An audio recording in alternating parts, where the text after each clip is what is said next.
Bugün əsas danışırıq nədən? Bugünkü əsas mövzumuz eksogen proseslər olacaq. Düzdür, düzənliklərdən danışmalıyıq. Sadəcə eksogen proseslər haqqında danışıb, sonra düzənliklərə gedəcəm. Bu şəkildə düzənlik haqqında izah verəcəm. İlk növbədə eksogen proses. Eksogen. Endogene nəzərən bilir ki, eksogen struktur altıdır. Yəni, morfostruktur yaradır. Morfostruktur əsas strukturdur, onu yaradan endogendir. Endogen olmasa, zaten xarici qüvvələrin təsiri ilə düşünək ki, digər ölçülü bir süxurlar və ya bu relyef yarana bilməz. Məsəl üçün, götürək ki, tutaq ki, biz deyirik ki, bir dağlıq. Təsəvvürləyin ki, yer tam şəkildə səthi kürə formasındadır. Heç bir çıxıntı yoxdur. Orada su nəyə təsir göstərəcəkdir? Su düşdü, üstündən axıb gedəcəkdir yalnız. Düzdür, yalnız kürəvi səth qalacaqdır. Amma endogenlərin təsiri ilə yaranan böyük relyef formalarının xarici qüvvələrin nəticəsində parçalanması endogenlərə nəzərən daha kiçik relyef formaların yaranmasına səbəb olur ki, bu prosesdə eksogen qüvvə iştirak edir, mütləq şəkildə. Yəni, birinci endogen yaranmalıydı ki, sonra xarici qüvvə ona təsir edərək, onu dəyişsin, parçalasın, parçalayıb aparsın və yaxud apardığı prosesi toplayaraq nə yaratsın? Eksogenlər yaratsın. Buyurun. Endogen eksogenə daha çox meyvə hilkatanaşlarla dəyişmiş olarsa, biri qurur, biri digər forma verir. Bəli. Biri qurucudur, digəri forma vericidir. İndi orada biz bəzi proseslərdə baxacağıq, eksogen qüvvələrin dağıdıcı və yaradıcı fəaliyyətləri. Görək, onlar nədən ibarətdir, onların haqqında danışacağım. İlkin növbədə eksogen proses deyirsənsə, eksogen proses parçalanma ilə bağlıdır. Aşınma anlayışı ortaya çıxır. Bir də denudasiya. Görək, bunlar arasındakı oxşarlıq və fərq nədən ibarətdir? Aşınma adından bilindiyi kimi parçalayır, aşınır. Yəni, bu aşınma prosesdə əsasən nə ilə gedəcək? Xarici qüvvələrin təsiri ilə. Aşınmanın üç növü var idi. Bir fiziki, kimyəvi və üzvü. Fiziki aşınma demişdik ki, nədir?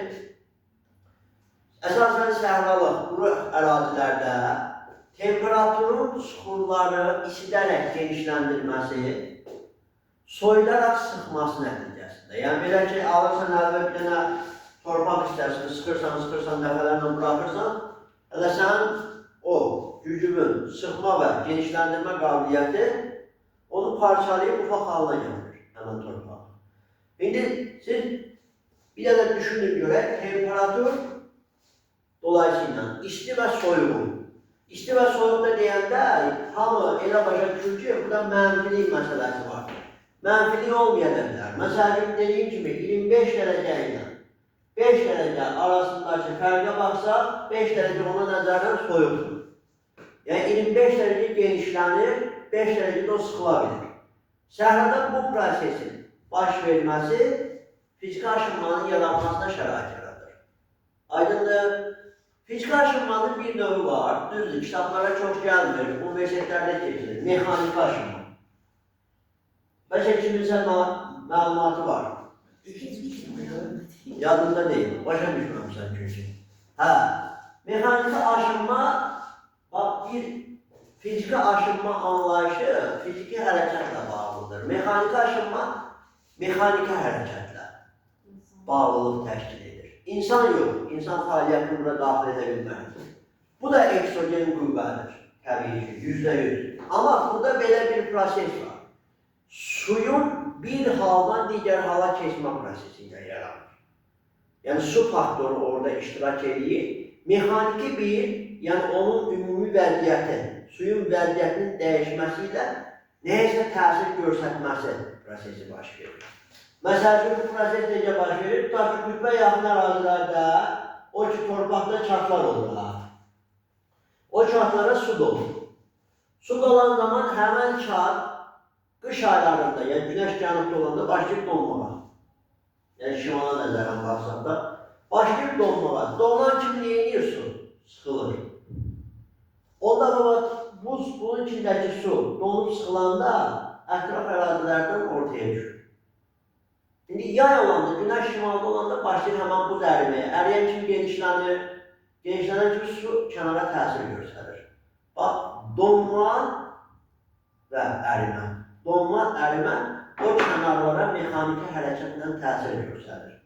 O təsir aşınmaya səbəb olur. O aşınmaya deyirlər, fiziki aşınmanın bir növ olan mexaniki aşınma. Mexaniki hərəkətlə baş verir. Suyun bir haldan digər hala keçməsi prosesi. Aydındır və əslində su buxarı ilə də deyə bilərik aşınmanı. Məsəl üçün, gəlin belə bir şey misala baxaq. Geycerlər demişdim aha. Geycer niyə partlayışdan çıxırdı? G-signal ərazilərdə yer altına dolurdu. O G-signalın temperaturu onu o qədər qızdırırdı ki, o başladı buxarlanmağa. Buxarlananda genişlənirdi mi? Divarlara təsir göstərirdi mi? Baxın, suyun bir haldan digər hala keçidində o partlayışla üzə çıxır. Əslində oradakı aşınma da bir növ mexanik aşınmaya aid edilə bilər. Şübhəsiz, bəli. Çünki suyun bir haldan digər hala keçərək öz divarına təsir prosesi var. Vəssalam, bu mexanik aşınmadır. Düşsə eləsə, mən dedim, günah məndən geçdi, hə? Aha, keçdi ikinci. Onunla bağlı suallar yönləndirəm. Aşınma ilə delimitasiya arasında fərqə baxacaq, amma aşınmanın digər növü kimyəvi aşınmadır. Kimyəvi aşınma köçmə suxurlarına gedəcək, bu öz növbəsində. Amma bəzən deyib, kimyəvi aşınmanın bütün köçmə suxurlarda var müəyyən qədər. Amma kimyəvi aşınmanın ən çox getdiyi suxurlar köçmənin elə kimyəvi suxurlardır. Əhəng taşı, təbaşı, dolomit, duzlar, mergel. Bunlarda daha çox gedir kimyəvi aşınma. Kimyəvilik suyla qarışım, suyla reaksiyaya girmək kimi başa düşülür burada. Aydındır, vəssalam. Yəni, rütubətlər adlarında əsasən mülayim elliklər, tropik dəniz tipi, indi iqlimdə keçəndə tam baxacaq, tropik dəniz tipi, mülayim elliklər, sonra götürsək, ekvatorial, subekvatorialın özündə də gedir, amma subekvatorialda daha çox yayda gedir. Düzdür? Bəli. Bu proseslər baş verir. Keçid adət növbətidir. Bir də üzvlük demişdim ki, canlıya məxsusdur. Üzvlük canlıya məxsusdur, qayıb deyir ki, hə, o zaman bu canlı aləmindən gedir.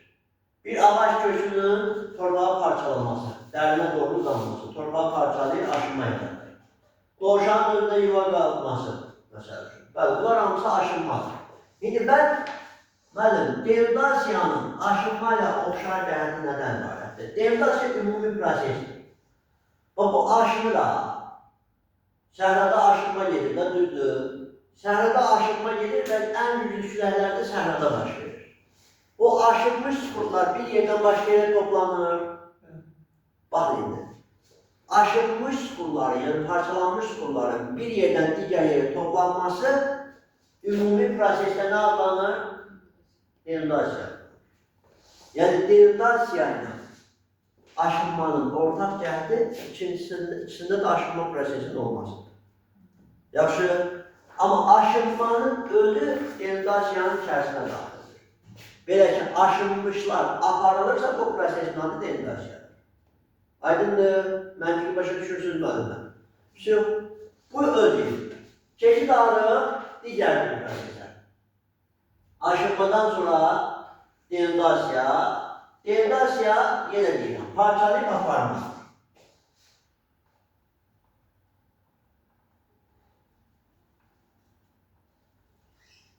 Aparılma. Bəli, suxurlar parçalanır və aparılır. Deridasiyon düzənlik montajı. Nə deməkdir? Ümumən, deridasiyon düzənliklər yüksəklik və yaylılar götürülür. Bax, orada bir növ yüksəkliklərimiz var. Məsəl üçün. Tutaq ki, biz baxırıq, bir dağlıq ərazidir.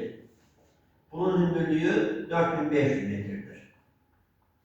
Bu dağlıq ərazi üzəri fəaliyyətini dayandırdıqdan sonra daha çox başlayır eksogen fəaliyyətlərə. İstəyir yağışı, istəyir buzlağı, bunlar vasitəsilə parçalanma. Bu parçalanır neyir? Aşınır, aparılır. Birinci parçalayır, özü köşeye aparır. Gətirir o parçalanmış sular harada yığılır? Köşədə.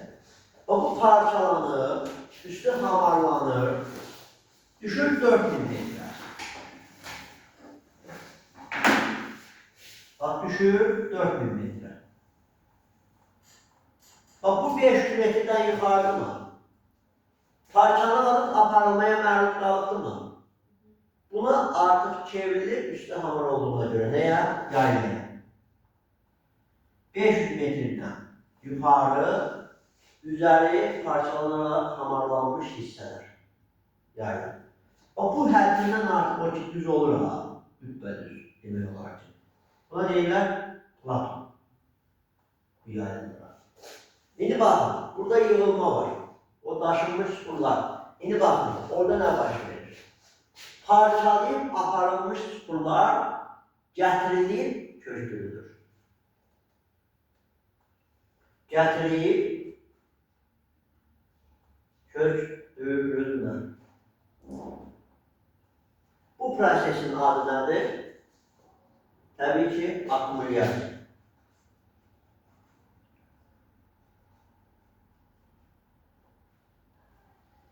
Akumulyasiya. Burada əgər bu proses çaylarda baş verirsə, çaylar gətirir, kökdürürsə, o gətirmə konuslardan deyil, onlar gətirib kökdürürsə, o prosesin adını verirlər allüvyal düzənliklər. Qarla gətirib kökdürülürsə, buzlarla gətirib kökdürülə bilər və ya digər parçalanma ilə kökdürülə bilərsə, ona deyirlər illüvyal kökdürürlər. Bir də var prolüvyal, müvəqqəti axarlar. Məsəl üçün, yarım səhralıq ərazidə, quru çöllərdə müvəqqəti axarlar. Yağışın parçalama qüvvəsinə gətirib bir balaca toplantı baş verir. Gölün və ya okean sahilindədir, onun dalğaları ilə gətirib sahilə yığılma prosesi baş verir. Ona deyirlər prolüvyal kökdürür. Yaxşı, prolüvyal daimi yox, müvəqqəti axarların bir də okean dalğalarını gətirib kökdürdüyü kökdürüklərdir. İndi okean dalğalarının digər hissəsi də var, onlar haqqında danışacaq, görək orada başqa nə yarar. Bax, bu prosesin adı nə oldu? Akumulyasiya. Müəllimlər, baxın, akumulyasiya kökdürüklərdən ibarət hansı düzənlik yaradacaq? 0-200 metr yüksəkliyə qədər olan akumulyasiya düzənliyi olan ovallı yaradacaq. Ovallı. Denizasiyan düzənliklər, yaylalar, akumulyatlar, ovalıqlar. Yaxşı. Şəkil neyir ki? Başa düşdük. Asan deməlim, belə danışsa adamların da qarışdırın.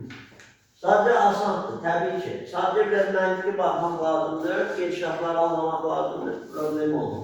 İndi, allüvyal çay köküntüləri, illüvyal digər eksogen qüvvələrin köküntüləri, prolüvyal müvəqqəti axarların köküntüləri, bir də bəzən dediyim kimi okean dağların gətirdiyi köküntüləri müayən etmək olur. Bu ölçəkdə yüksəklik vəziyyəti yaranır.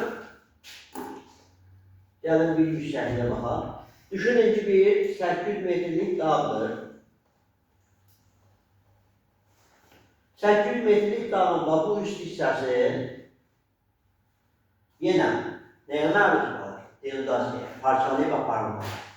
Əgər bu, baxın, 500 metrin altına düşürsə, düşür tapdığımız 450 metr. Allah. Düşür olur 450 metr. İllər ərzində parçalanmış hissədə. O 450 metrə düşürsə 500 metrin altındadır.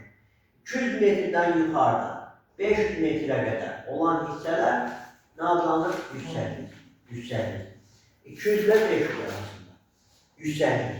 O da baxın nəyin köməyi ilə yaranır? Denizasiya. Yaxşı. Yüksəkliklərdə bəzən deyirlər qalxanvari, kristalik növrənin üzə çıxması. Kristalik növrə yüksəklik və yaylada üstü çıxır. Sen seyre getirip diyemezsen ovalıkta. Ovalık çünkü babasından taşında yığıldı bura. Bu çözmüş hissəsində ovalık yanırdı. Böyle yükselliğin de yaylanın da aşağı hissəsində ovalık yaranması prosesörünü görsəlir. Çünkü toplantı baş verir orada. Aydındır, yüksellik 0-200 metre. Yayla 500'den yukarı. Deridasyon, parçalayıp aparılma nəticəsində yaranırlar. Olur mu? Benden deyirlər məlim.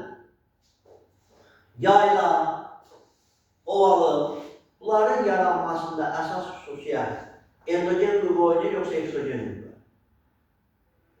Onda deyirik ki, əsas qüvvə endogendir. Niyə? Bir dağ olmasaydı o parçalanıp yaylaya veya yüksəkliyə çevrilə bilərdi. Yox, əsası nədir demək? Endogen. Düzdür? Aha. Daxildə üstündəki süxurların hamarlanmasının desək ki, üst hissəsi əsasən eksogen. Formalaşdıran bəz nədir? Eksogen. Formalaşdırma eksogen. Əsas bünövrə hissəsi endogenlə formalaşır. Məsələn, düşünün ki, köçəklik olmasaydı, orada biz seyyarına bilərdi o alan. Köçəklik yoxdur. Onda oraya köçmə sıfır yığılmayacaq. Düzdür? Bəli. Bu proses. Ona görə mənim mütləq şəkildə platformaya çevrilmiş, yəni platforma deyil ya, bax o deyil demək ki, bazaltı deşik keçən lava artıq köçmə qatı deşik keçə bilmirdi. Onu qaldırırdı yuxarı. Düzdür? Qaldırırdı, bax üstü belə köçmə surlardan ibarət, altında isə havasız şəkildə soyub qalmış intrüziv magmatik sukur yerləşirdi. Bax bu altdakı magmatik sukur kristalik bünövrədir. Bu intrüzivdir. Və yaxud üstündə tərlik çoxsu ola bilər nə? Metamorfik. Ona görə platformanın alt hissəsi magmatik və yaxud metamorfik ola bilər. Əsasən intrüziv magmatik. Efuzif də bəzi hallarda yaşanır. Necə? Vulkanik ərazilər, vulkan püskürən ərazilər ki var, onlar uzun müddət ərzində quruyur, ora platformaya çevriləndə orada da efuzif sukur yarana bilir. Amma onun üstündə örtü yaranmır da, birbaşa efuzif sukur çöldədir. Başa düşürsünüz nə demək istədiyini? Aydın olur. İndi metamorfiklə intrüziv altı hissəni təşkil edəndə onun axır köçmə suru qaldırmışdı yuxarı. Bax, onun bünövrəsinin üst hissəsini, örtüç hissəsini köçmə suru təşkil etməyə başlayır. Bünövrə demək, örtüç hissəsini köçmə suru təşkil etməyə başlayır. Bünövrəni intrüziv, magmatik və yaxud metamorfik sukur. Və yaxud ümumi şəkildə magmatik və metamorfik. Bəzən belə deyir ki, kristalik bünövrə əsasən magmatikin efuzivləri ilə zəncirdir. Əsasən efuziv üstün ola bilər? Yox. Əsasən intrüziv. Düzdür? Amma efuziv də deyə bilirik. Yenə deyirəm, o vulkanik ərazilərin, vulkan püskürən ərazilərin bərkiməsi nəticəsində ola bilsin ki, orada da efuziv var. Vəssalam, çətin bir şey var, onunla bağlı bir suala baxmışdır. Buradaydı, yoksa sizde değildi o. Neydi o? Granitle mermeri yayılması prosesi. Sizdeydi değil mi? Burada hem yemiştim. Granitle mermeri yayılması. Hansı daha çok? Orada niye granite üstünlük verdik? Güzel intrüziv sukuruydu. Mermer niye dedik? Çünkü köşmə sukur özü de o altta kalan sıklıkla değişebilir. Düzdür?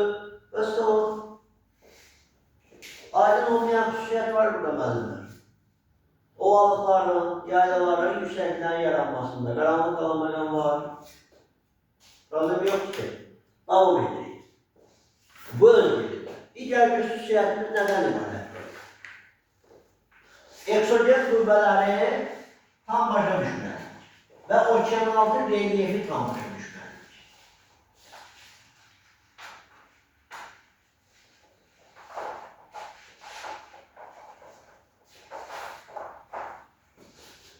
Eksogen qüvvə xarici qüvvə. Hələ su erozyon. Yəni buna biz çay erozyası deyirlər. Bu haqqında biraz sonda danışacağım. Bununla bağlı çaylara ait məlumatları da verəcəm. Çaylarda nə kimi proseslər yarada bilər. Hidrosferdə işimizi asanlaşdıracaq. Dolayısıyla hidrosferin çaylar bölməsini buradan anlamış kimi gedəcək.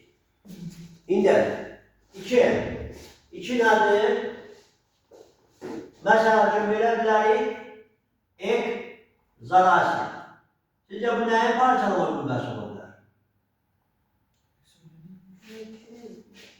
Buzlaqların neydi? Buzlaqlar.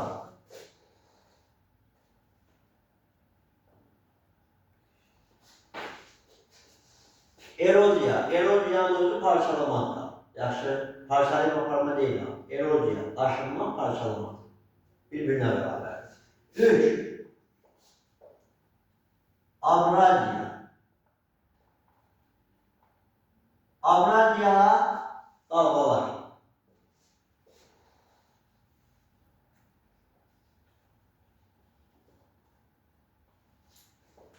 4.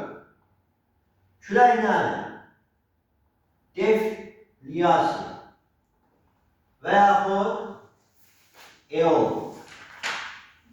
Külək. 5. 5 nə ola bilər sizcə? Biraz da bu proses kimyəvi ilə əlaqədardır. Su dedik. Yeraltı sular. Yeraltı sular Kars.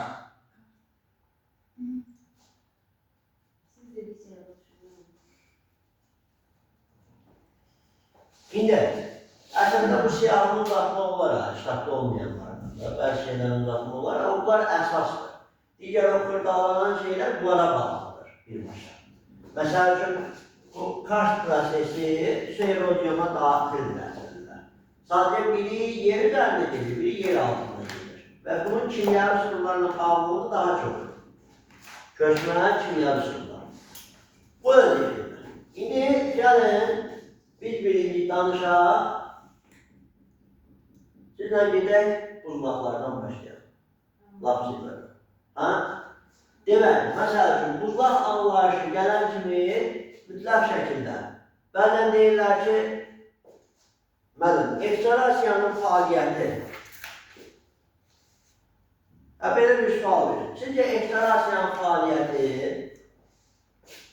şamuli yoxsa üfüqi üzrə hesablanmalıdır? Şamuli, üfüqli anlayışını demək.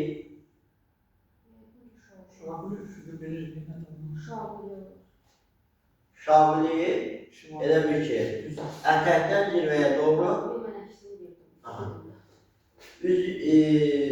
üfüqlilik enliklərdir. Enliklər üzrə ekstrasiya müşahidə olunur. Oldu ne məncə? Harda olunur enliklərdə? Bütün dairələr. O şəkildə Türklər adlara yaxın. 4-cü dövrün buzlaşması böyük bir ekstrasiyadır. Orada buzlaq mənşəli göllər. Düzdür, buzlaq mənşəli çay dərələr. Əslində biz çay dərələrinin mənşəyini görə bölmürük. Amma bu da özünün xüsusiyyətlərdən biridir. Məsəl üçün, bu üfüqi. Məsələn, fiyortlar. Fiyort nədir? Bax, ən çox Skandinaviyada götürürlər. Bu səbəbi nədir? Buradakı gəlyanlar, isti gəlyanlar. Fikir verin, nə başlayır? Ekstrasiya prosesində içəri soyuq olur. Soğuk içəri. Yəni, bura işləmir. İşləyirəm, sonra da Oraya işləyir, görürsən.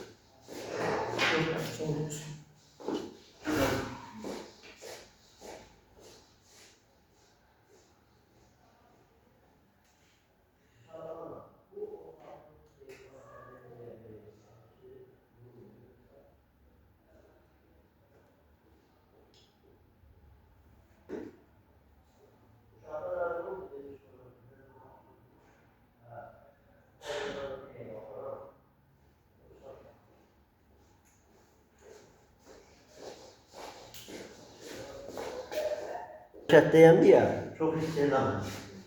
O ki, müəllimə şeyləri dedim, hə, inşallah.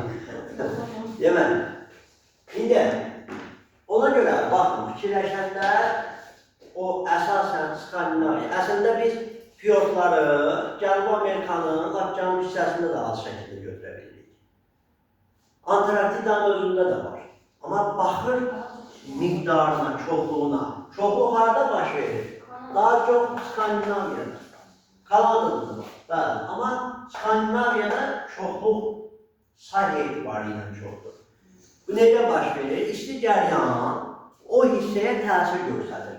Birisi necə olursa, bəlkə də onu müşahidə eləmişsiniz bölgələrdə. O ki, donmuş buzu əlib alırsan, buzu əlib alanda birinci elə bilsən ki, yüngül kimidir. Amma o əlibin istiliyi ilə əriməyə başlayanda görürsən ki, bir əlində ağırlaşma gedir. Heç müşahidə eləmişsiniz o prosesi. O mayeyə çevrilir, Su kütləsi əlinlə bərabər ağırlaşma şəraitdir. O bilirsiniz əslində nədir? Axıcılıqla bağlı prosesdir. Gəlin belə düşünək də, elə bir ki, bir insan əlini tutmuşsan, hərəkət etdirmir, sən maniyə yaratır. Birini də tutmuşsan, başlayır hərəkət etdirmək. Sən neyini kəşif? Niyə hərəkətdədir? Su ucu hərəkətə gələndə, buz hissəsinin kütləsi başlayır neyinə artmağa. O da nə vaxt baş verir? Bax, mütləq şəkildə isinmə prosesi olanda isti cəryanın yay aylarında daha da aktivləşir. Daha çox istiliyi qalır.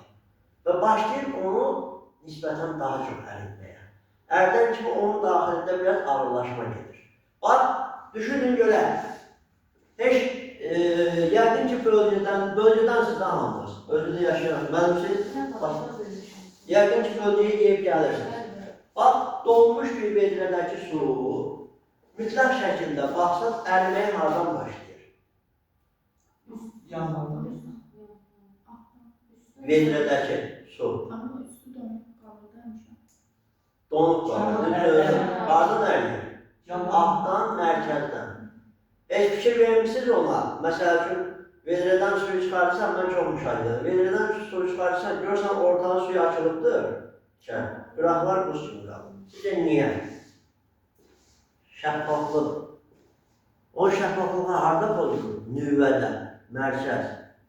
Çünki günəş şüası düşəndə o buzun hansı hissəsidir? Nüvvə hissəsi. Qayıdıb deyərsin, mənim bəzi okeanlarda donan hissələr deyək, bəzi göldə donan hissələr deyək. O niyə mərkəzdən olunur? Çünki onun yer səthinə yaxın hissəsi əliyir. Yer isinir, sahildən əritməyə başlayır o. Aydındır? Başım qarışmışdı, fikirləşmişdi. Daxildən başlayır silməyə, ona görə daxildən silməyə. Birinci daxil əriyir.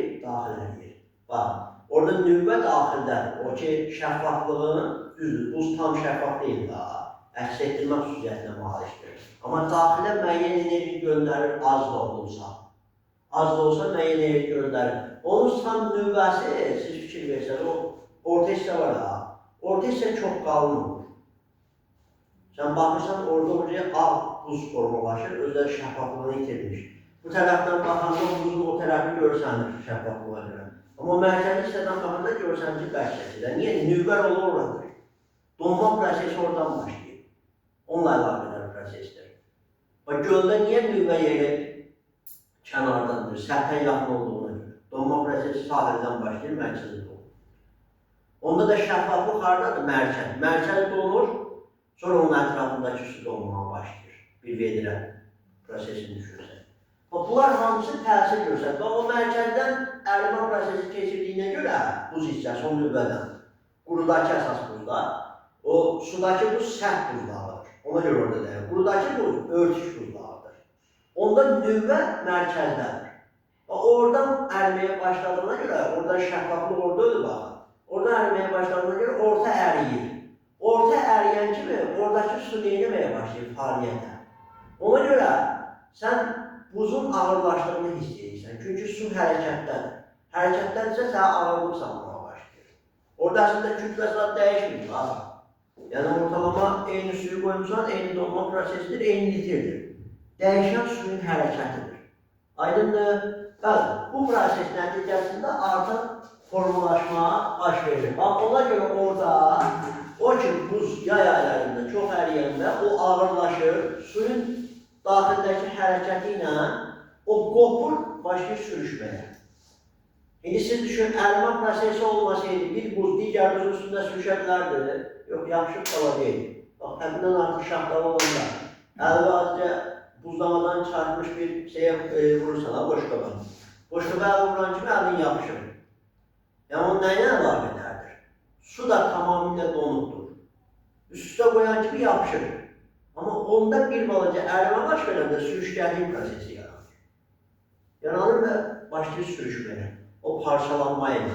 Bax, ona görə sıldırım qayalıqlarından, buz hissələrindən, qayalıqlardan ibarət fiyortlar ən çox burada yaranır. Kanadada yaranır. Bu Taymırda da əslində yaranır, amma Taymırdakı proses bunun qədər kəmiyyətlə çox ola bilməz. Çünki orada donuşluq daha çoxdur. O yapışır üstünə. İmkan vermir o qədər də qeyməyə. Bu özü. İsti cərəyan adı nə idi buradakı? Buradakı isti cərəyan, Şimali Atlantik Norveç. Bu Fares dənizinin yarısına əridən Norveç cərəyanı, laf içərici. Başa düşürsünüz, məntiqə. Problem yoxdur ki. Bax, yəni burada üfüqlikdir. Şavqlik nədir? Dağların zirvəsi, qar xətti anlaşır. Sizcə qar xətti verəcəyim. Yay fəsilə görə müəyyənləşdirilər, yoxsa qış fəsilə görə? Yay fəsilə görə, bəli. Bir ərazi yayda da 0 dərəcəyə mənsubdursa, orada donuşluq baş verirsə, demək, qışda da dondur da. Və il ərzində donuşluq olmalı. Məsələn, deyir ki, 0 metr yüksəklikdə 24 dərəcə temperatur var, qar xəttinin içində formalaşır. Termik pillərin biri 100 metrə 0.6 dərəcə, 1000 metrə 6 dərəcə. Bu indi qəbul olunmuş bir şərtdir da. Onda 24 dərəcə olması üçün 4-dən 6 lazımdır bizə 4000. 4000 metrdə buzlaq formalaşır, qar xətti. Bu 24 dərəcə yayda olanda orada buzlaq formalaşırsa, demək ki, qışda da formalaşacaq buzlar keçədə. Ona görə yay temperaturuna əsasən hesablanılır qar xətti. Və beləliklə, istədiyimiz nəticə alınır. Bu da şaquli ekstrasiyanın baş verdiyi ərazilərdir, dağların zirvəsi. İndi orada nə baş verirlər? Yenə o ərimə prosesi, buzun hərəkət etməsi o ərimə ilə bağlıdır. İndi bax, dağlıq ərazilərdə, o ərimə ilə əlaqədar, buradan bir qopma yaşanır, dağın bir yerindən. O buz hissəsi qopur, çaşqanın altına bənzər dəlik qalır o yuxarıda. Buna deyirlər kar. Buzlağının fəaliyyətinə yaranan. O qopmuş hissə, əgər bu formada gəlir, nəyəsə ilişib qalır, ilişib qalanda o, əgər üstünə təldən qar yağır, təldən buzlaşır, o daha da qalınlaşır. Daha da qalınlaşıb bu formada sirkə çevrilir. Sirk. Məsəl üçün, ən böyük sirklərdən biri, buzlaqlardan biri Pamir dağlarında yerləşir. Onlarda neydi o?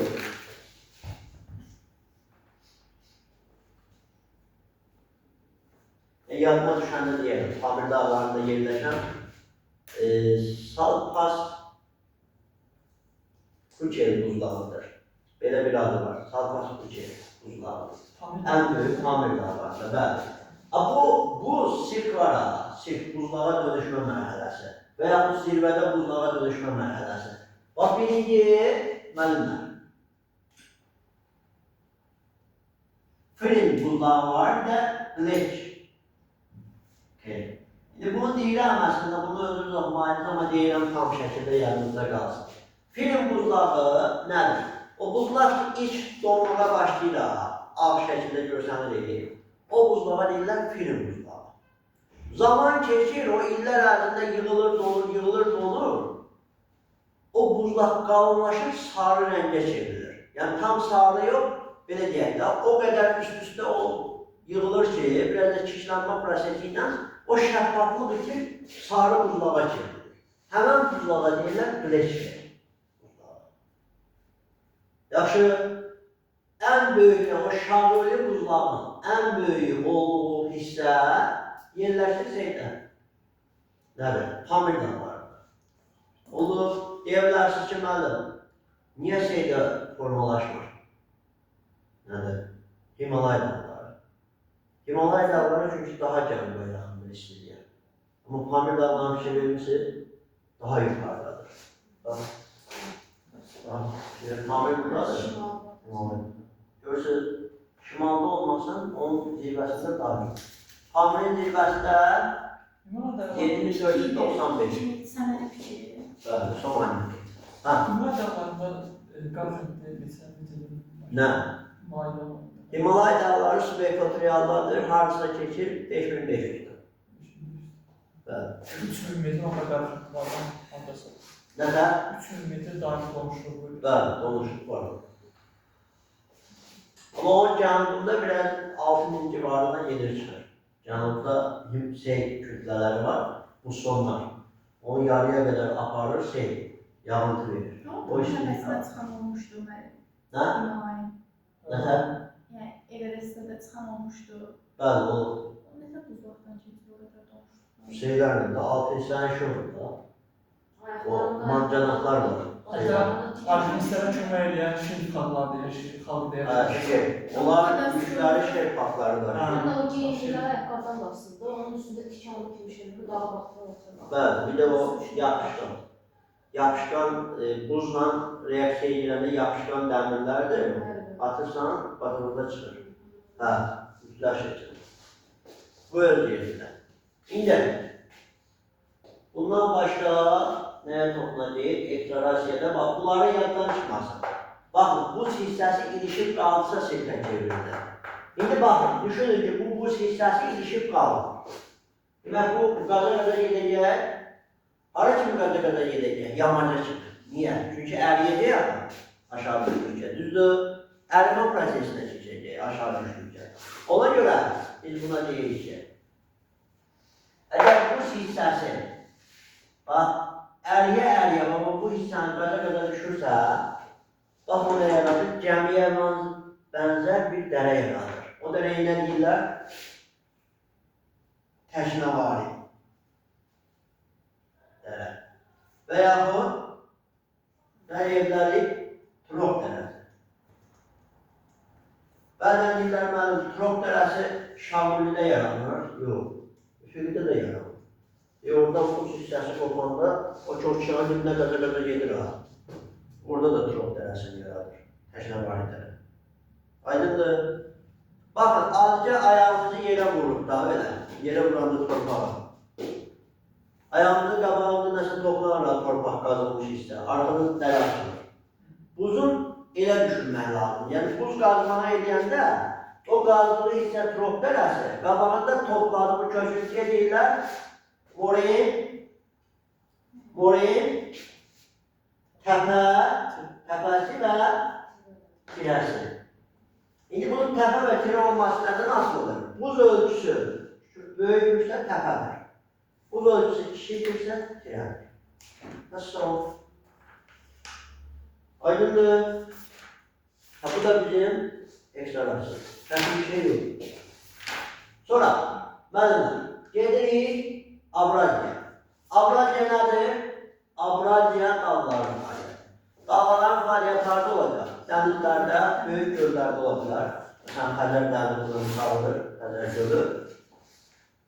Dənizlərdə dağların fəaliyyəti adlanır Abrazyanın fəaliyyəti. Abrazya gətirdiyi sular Abrazyan köçüntülər adlanır. Və yaxud proviluvialda deyirlər bəzən. Abrazyan köçüntülər sahildə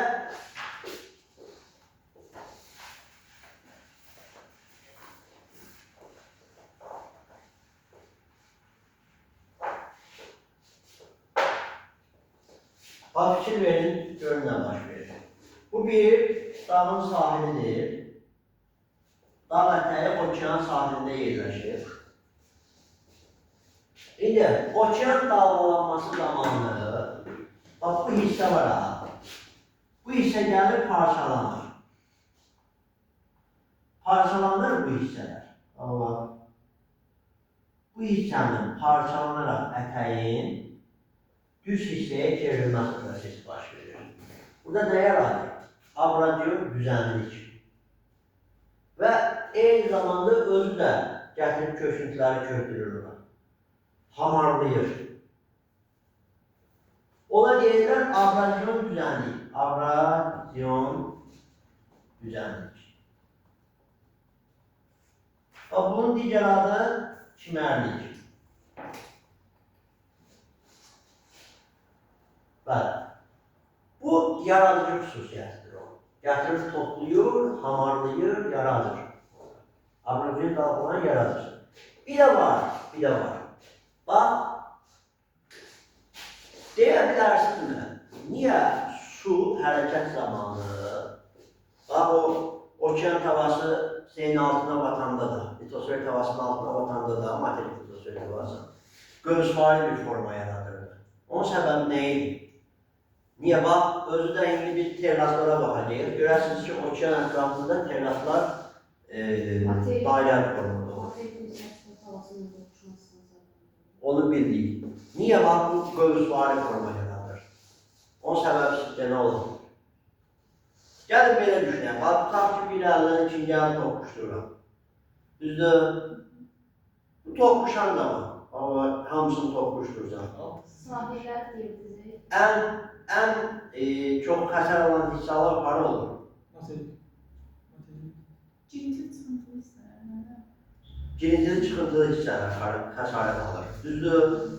Bax, bu hissələr o qədər yonulur ki, buranın bərk çuxur ortaya çıxır. Bərk çuxur ortaya çıxır.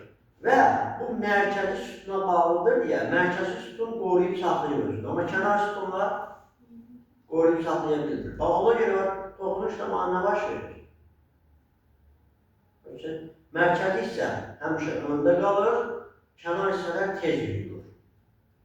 Çünki kənar hissələr zəif bəndə bağlıdır. Yəni o zəif növbəyə bağlıdır. Mərkəzi hissə birbaşa əsas hissəyə bağlıdır, yaradır deyə. Bax, burada toxunuş zamanı bu mərkəzdə qalır.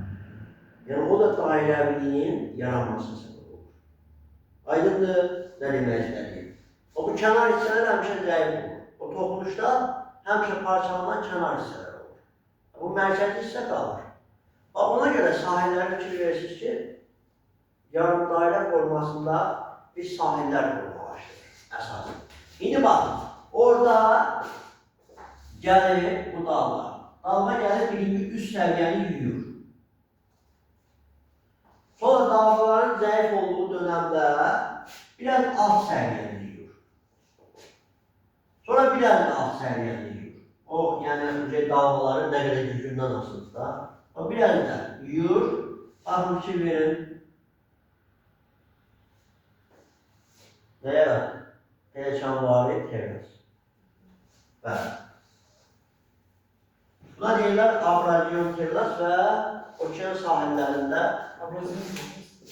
okean sahillərində abradiyon terraslar əsasən yarım dairəvi formada özünü göstərir. Çünki tam dairəvi formada ola bilməz, hər yerdə terras yarana bilməz. Yaxşı, çətindir bu. Başa düşülməyən bir xüsusiyyət var. Burada dalgaların fəaliyyəti. Sadə, qısa. Abradiyon 7. Keçirik defriyasiya. Defriyasiya küllərin fəaliyyəti. Müəllimlər, bəzən deyirik ki, defriyasiya prosesi külək səhralarda daha güclü baş verir. Düzdür, bunun səbəbi var. Niyə? Ümumən külək anlayışının nə olduğunu bilirik. Açıq ərazi olduğu üçün. Qarşısında kesinlikle olmadığı için. Mani olmadığı üçün. Yani səhərdə ağac falan olmadığı için. Məsələn, Antarktidanı götürsək, buzlaqdır, onu da qarşısında. Qum daha çox Əslində ən güclü küləklərdən biri Antarktidada müşahidə olunur. Antarktida özü də bir səhradır. Yer səthinə görə yəqin ki, mən orada buzlarda bu tərəfdə kum. Bax, gəlin belə deyək. Ümumi bulutsuz ərazilər küləklərin çox olması prosesi yaşanır. Səbəb, təyin anlayışı. Külək təyin üzərindən yaranır. Düzdür? İndi mənimlər, gündüz daha çox isinmə, gecə daha çox soyma prosesi aradakı tərkib fərqinin böyük olmasına şərait yaradır. Onda belə bir sual gəlir. Deyir ki, müəllim, deyir gündüz gecə. Gündüz istidir, alçaq təyin. Gecə soyuqdur, yüksək təyin. Gündüzə nəzərən. O demək ki, gecədən gündüzə külək əsir. Eyni anda bunun baş verməsi mümkündürmü? Mümkündür. Necə mümkündür? Yerin, günəş və öz ətrafında dönməsi nəticəsində. Tez ol necə? Şimdi boyunu onu başa salacağım. Yəni gecədən gündüzə əsmək mümkündürmü? Əslində mümkündür. Bax, fikir verin. Gecənin elə yerlər var ki, gecənin uzunluğu 12 saat, 14 saatdır. Düzdür?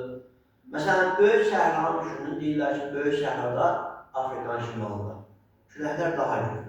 Səbəb nədir? Baxın, yer kürəsi öz ətrafında dönür ha. Səhranın bir hissəsində, gündüz olanda bir hissəsi gecəyə yaxın. Səhranın o tərəfində hava qızanır amma gün ortadəşir. Bu tərəfdə gün batır, daha şərq hissəsində. Gün batan hissədə soyulur. Onda o soyuq yüksək tərcikdən o tərəfə doğru başlayır külək dəşəkdir. Gecədən gündüzə əsmək onunla əlaqədardır. Yerin öz ətrafında dönüşür. Aydındır, nə demək istədir?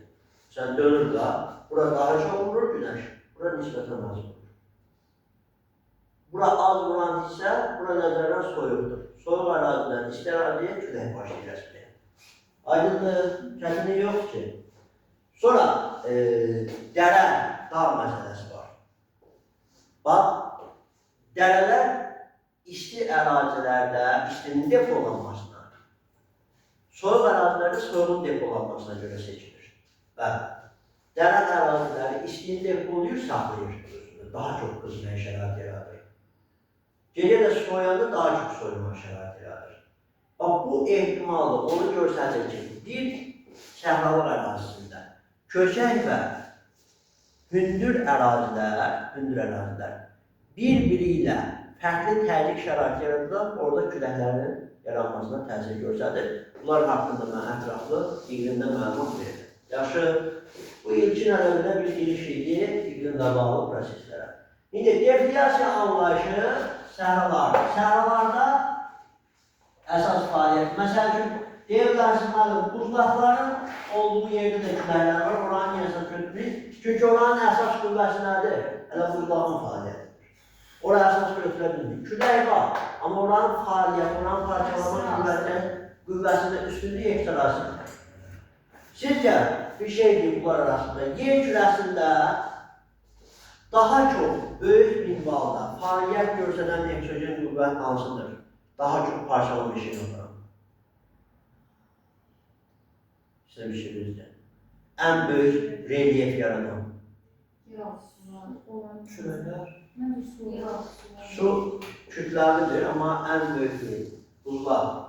Hələ dördüncü dövr buzlarının bir yana fikirləşin, o yaratdığı relyefi fikirləşin və şeydir. Düzdür? Dördüncü dövr buzlar. Az fikir verir bura. Dördüncü dövr buzlar arazilər olsun. Bəli. 40 şimal enliyinə qədər gəlib çıxır o buzlaşma. Göllər var da, yukarı göllər. Göllə boyda relyef. Grenlandiyadası buzlaşmanın nəticəsi. Buzlaşmanın dördüncü dövrün fəaliyyətinin nəticəsidir o. Antarktida buzlaşmanın nəticəsidir. Orada Ağlanca heç nə yoxdur. Yosun, zal, belə şeylər yoxdur Grenlandiyada. Grenlandiyada var. Cənub hissə yoxdur. Orada mülayimə düşür. Keçəcək. Orada xalqlar yaşayır. Hələ Piri Rəisdə Osmanlı səyyahı. Oranın xəritəsini hazırlayır. Bəli. Bu ödəyir. Hələ vaxtımız var mı? 20 dəqiqamız var, kifayət edir. Baxın mənimlər, ona görə deflyasiya anlayışı gəldi küləyin fəaliyyəti, səhrada. Bəs külək nə yarada bilər? Külək səhrada bir tərəfdən əsəndə. Deyərsin, necə yəni bir tərəfdən? Bir tərəfdən əsən zaman bir-birinə yaxın ərazidir. Səhranın da uzunluğu kiçikdir. Məsəl üçün, tutaq bir götürək Namibiya səhrası. Afrika, Namibiya ölkəsində. Namibiya səhrasının ərazisi kiçikdir, düzdür. Təsəvvürlə ki, günəş burada olanda, bu tərəfdə. Bu tərəf nisbətən istiliyə görə ondan aşağıdır. O zaman o tərəfdən, soğuk ərazdən buna doğru külək əsir. Bir tərəfdə. Həmən külək Namibiyada bir tərəfdə əsməsi ilə belə bir toplama aparır. Niyə toplama? Baxın, acı bir təsirə baxar. Küləkdir, baba külək. Bir cisimə təsir göstərir.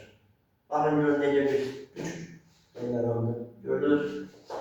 Toplama xüsusiyyəti də külək bir tərəfdən əsəndə. Eyni qaydada topluyor.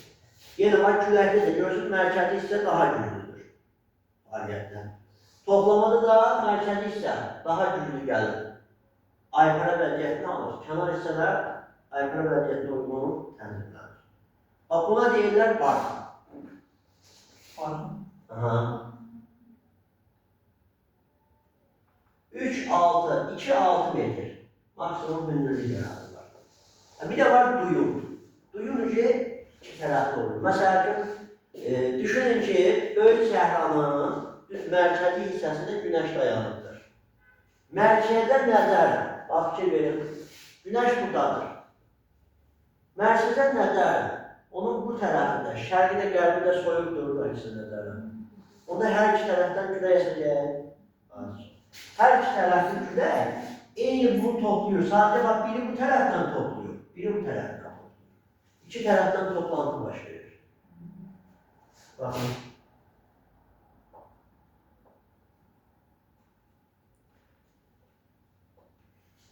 ...30 metrə çatan duyumlar var. Aydındır, çətin bir şey var. Duyum iki tərəfli, barxan bir tərəfli, aypara.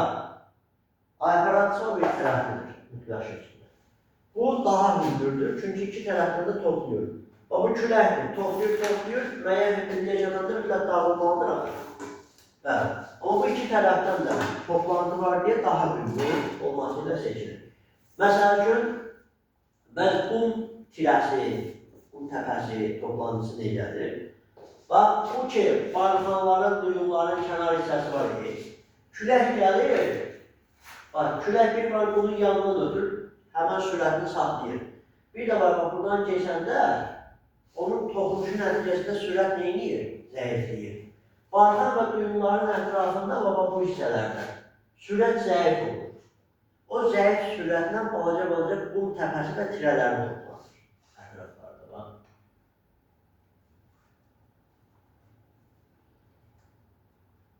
Bu şəkildə. Çətin şey var, duyumlar bəzən deyə bilir ki, məsələn üçün, qum təpələri, duyumlarının külək gələn istiqamətində, küləyə açıq olan istiqamətində toplanır. Orada qum təpəsi toplana bilməz mi? Çünki sürətlə gəlir axı külək. Sürətlə gələndə balaca qum təpəsi toplaya bilər. Yox. Ona görə harada?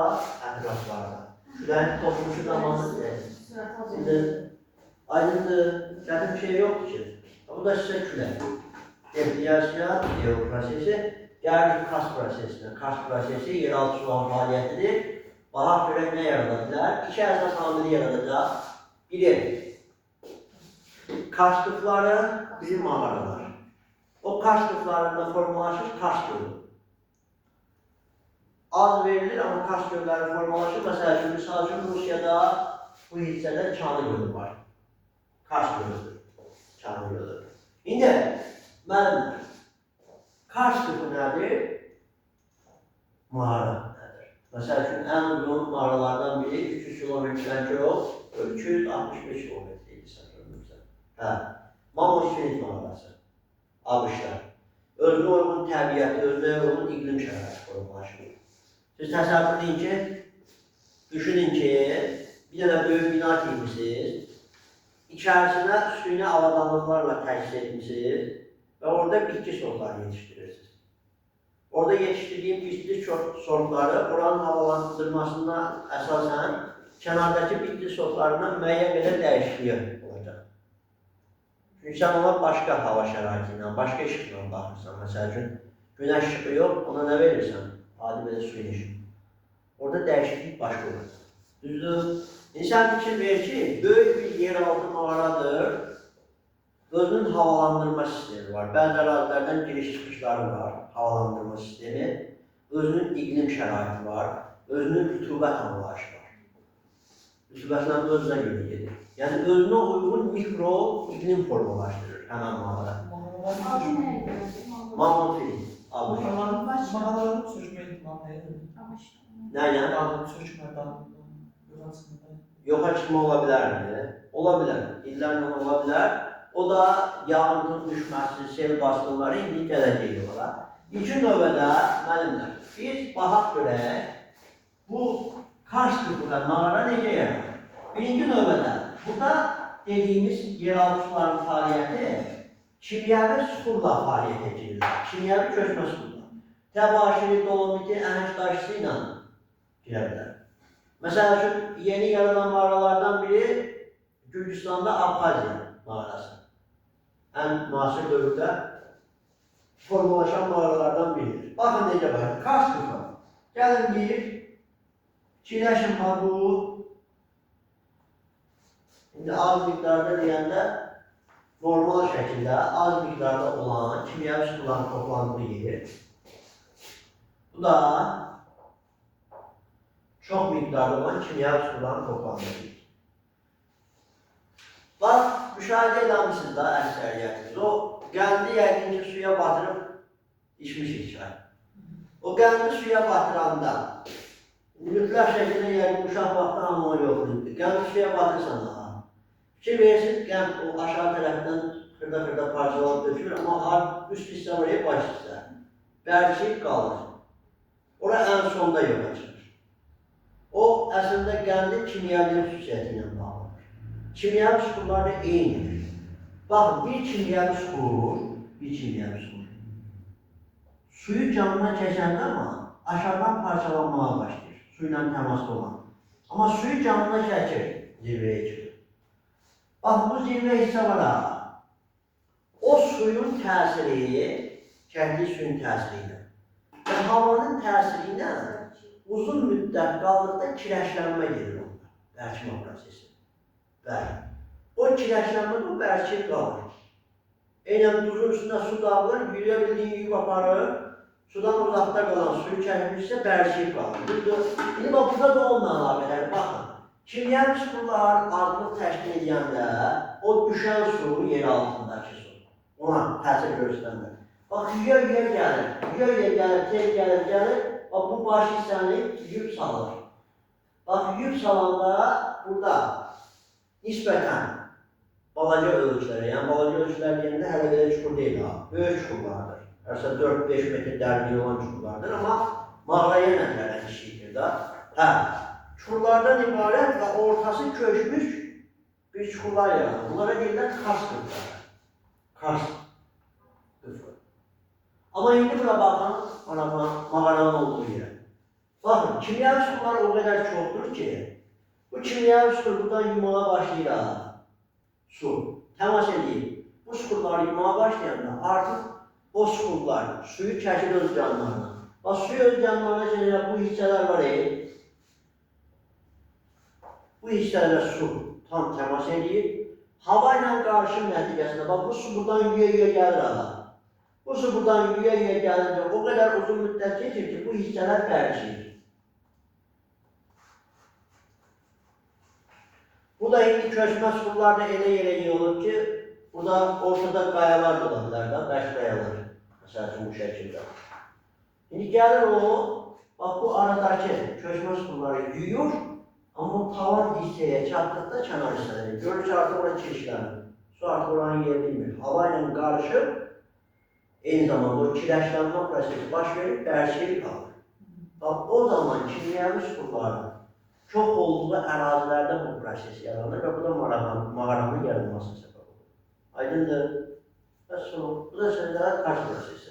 Çətinlik var burada. Mağaraların, mağara nədir? Mağara tarixdən qarşılığını, mağara, işlədə seyir paytaxtdır, sakinlərdir.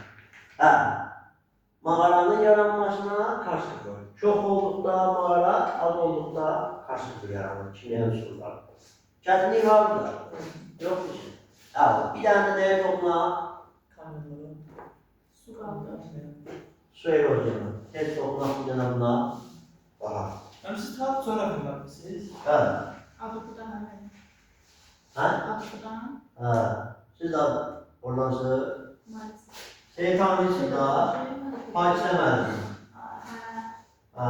Sonra orada bir müəllimimiz var idi. Vəfa müəllimi idi. Vəfa Xəzər. Xəzər keçilir, Xəzər coğrafiyası. Anlarsınız. Yox, müəllimənin adı yadımdan çıxdı. Yaxşı müəllim. Sevil müəllimənin tanıysınız, yoxsa Sevil müəllimə çıxdı orada. Axırıncısı o getdi, Kooperasiya Universitetində daha yaxşı yerlər idi. Hə. Nəysə, onlar çox müəllimlər çıxmışdı. Onlardan qalmışam. Hə. İndi, müəllimlər, su erozyonu. Su erozyonu əsasən su erozyon deyil ya. Bunlar çaylarda gedir, çay erozyonu. Niyə çay erozyonu? Bir yerdə davamlı şəkildə su düşürsə, yağış varsa, o yerdə mütləq çay dərəsi yaranmalıdır. Düzdür? Bir var müvəqqəti axar, bir də var daimi axar. Suyun çox yerdə, düşdüyü yerlərdə mütləq şəkildə nə yaranmalıdır? Çay erozyası. İndi, çay erozyası deyirsə, çayın mənbəyi, mənsəbi var. Çay nədir? Mənbə ilə mənsəb arasında açdığı yataq üzrə hərəkət edən su kütləsinə çay deyilir. Və o çay dağlıq ola bilər, düzənlik ola bilər. Dağlıq hissədə çayın sürəti böyük, parçalıq qüvvəsi çoxdur. Düzənliyə çıxdı, sürət azalır, yan erozya çoxalır, Dib erozya. parçalanma azalır. Parçalanma nisbətən nə? Düzənlikdə azdır. Dağlıqda dib erozyadır. V şəklini də yaradır. Məsələn, o suyu yoxlaya bilərsin. Məsələn, stəkan pula dağılır düzənliyə. Üzərinə dağılan kimi su neyini? Yayılmağa başlayır. Amma tökürsən, bax, stəkan yuxarıdan tökür, suyu tökəndə fikir vermişsin, necə dar tökülürsən. Onun yayılması yoxdur. O əslində sıxlıqla bağlı bir prosesdir. Mərkəzə nəzərən suyun sıxılması, yerə nəzərən suyun yayılması, su da cazibə qüvvəsinə tabidir. Bax, su ki, o düzənliyin üzərində olda, cazibə qüvvəsi onun altdan yayılmasına təsir göstərir. O keçir altdan. Amma havada olanda nə keçəcək onu? Heç nə. Havadan gəlir, onun yayılmasına aid bir təsir yoxdur. Hava sudan sıxlığına görə azdır. Yəni, hava suyu keçə bilməz alırdır. Amma nüvvə suya nəzərən sıxlığı böyüdür. O ki, torpağın üstündə yayılmağa başlayır, onu keçir. Suyu ona görə başlayır ətrafa yayılmağa düzənliklərdə. Amma zirvədə bu proses müşahidə edilir. Çünki havadan gəlir, avtomatik, zaten nüvvədən uzaq yerlərdir, dağlıq hissələr. Onu düzdür, bir yerdən çəkir aşağı. Bir yerdən çəkir. Amma kənara doğru çəkilməsi üçün onun kimi sıxlığa malik olan lazım idi. Onun ətrafında da daha çox havadır. Havanın sıxlığı suyun sıxlığından azdır. Avtomatik o suyu özünə keçə bilməz. Su da ayrı havanı keçir. Aydındır, başa düşürük nə demək istədik. Bu prosesdir. İndi ona görə burada V şəkilli, sürətli parçalama dib erozyası, V şəkilli dərələr yönəndir. Burada bəs U şəkillidir. Ətrafa doğru cəzb etməklə dib erozya baş verir. Sonra dağdan düzənliyə çıxan hissədə, bu hissədə gətirmə konusları. Bu senin yaratdığıdır. Dib erozyadır, yan erozyanın yaratdığı V şəkilli dərə, U şəkilli dərə çay erozyonunda yaranır. Gətirmə konusu dağdan düzənliyə çıxan hissədə. Məsəl üçün, Azərbaycan dağlarından Böyük Qafqaz tərəfdə yaranır. və Böyük Qafqazın cənubindən gələn Balakən çay, Zaqatala çay, Kürmük çay, onlar gəlir onun əyləşəndə öz kökünlərini toplayır. Gətirmə konusu yaradır. Həmən kökünlər deyirlər, alüvyal kökünlər. Yaşıl alüvyal kökünlər. Sonra, meandrlar yaradır. Niyə meandr? Baxın, dağ çayının parçalama xüsusiyyəti böyükdür. Onun qarşısına maniyə çıxanda o maniyəni parçalamağa çalışır. Amma bunda sərbəstdir. Bu gəldi, bərk çuxura dirəşdə. Dirəşdən ki, neyir? Asant yolunun ətrafından gedir, düzəncə. Sürət zəifdir ama. Sürət zəifdir, parçalanma qüvvəsi dəyikdir. O yolun qarşısında bərk çuxur, yəni aslana çıxdır. Aslana həm dağda olur, həm düzəndə. Bərk çuxur aslana. Düzənlikdə onun qarşısındakı aslana çıxdı, onun yanına neyir? Dövrəsini vurub gedir. O dövrəni vurma bu hissədə axmaz. Axmaz nədir? Həmən suyun axa bilmədiyi hissə. Çünki aslanaya mərkəb qalır. Axmaz göllər deyil ya. Axmaz göl niyə deyirsən? Çünki çay artıq oradan axa bilmir. Maniyə rast gəlir. O orada dayanır, axmaz göl yaradır, çay öz yatağını dəyişir. Çayın öz yatağının dəyişməsi düzənlikdə baş verir və meandr yaradır. Aydındır. Dağlıqda o çuxura rast gələrsə, dağda ona rast gəlir də. Ona bax, yuyur, əgər yumuşaq və bərk çuxurlar dağlıq ərazilərdə ardıcıl şəkildədirsə, yumuşaq çuxuru yuyur, o bərk çuxura diləşir. Bərk çuxura diləşəndə bax nə baş verir? O qarşısındakı maniyəni keçmək üçün şişməyə başlayırsın. O suyun axırda, üst hissəsinə gələn axırıncı dalğa var. Gəlir bax, aslananın o pik həddindən son zirvəsində toqquşaraq bu şəkildə düşməyə başlayır. Bax, bu su kiçilmiş şeylər. Şimdi gəlir, dolur. Gəlir sonuncu dalğa, aslananın bu hissəsinə gəlir, bax, belə tökür. Dəyir, çırpılaraq tökür. Ona görə biz şəlalərə baxanda, şəlalələr görürsünüz, arxa tərəfində keçə bilsən, üstün su olur. Yəni, əksəriyyətində belə olmayanlar var. İndi o, aslananın böyüklüyündən asılır da. Aslananın böyüklüyü və suyun sürətindən. Su nə qədər sürətlə gəlib çırpılırsa, o qədər uzağa asılır şəlalə. Bu da bizim şəlalə. Yəni, bunu da çay eroziyası yaradır. Mənsəbdə delta yaranırlar. Gətirib, çuxurları yığıb, delta yaranırlar. Məsəl üçün. Tutaq ki, bir çay gəlib tökülür, düzənlikdən keçir, Parana çayı. Bura, Laplat ərazisi. Orada əslində delta yaratmalıdır, amma yarada bilməyik. Niyə? Çünki buradan ikisi gəlyan var, o deltanın toplanmış çuxuru yuyub aparır okeanından. O zaman o artıq delta yox, boş qalmış. Eus-tuari yaradılır. Eus-tuarilərdə ölçüsünə görə seçiləndə onu çevirirlər ya körfəzlərə, körfəzlərdə də limanlar özünü görsədir. Bəli, limanlar sağlar. Aydındır, bu da bizim çay bölümümüz. Zaman keçdikcə aslanlar aşınmayan mövcud qalırdı. Aslanlar təbii ki, aşınmayan məruz qalır. Yox olmadan. Amma 10 ilin, 20 ilin işi deyil la. Uzun müddət keçir ondan. Yaxşı, məsəl üçün,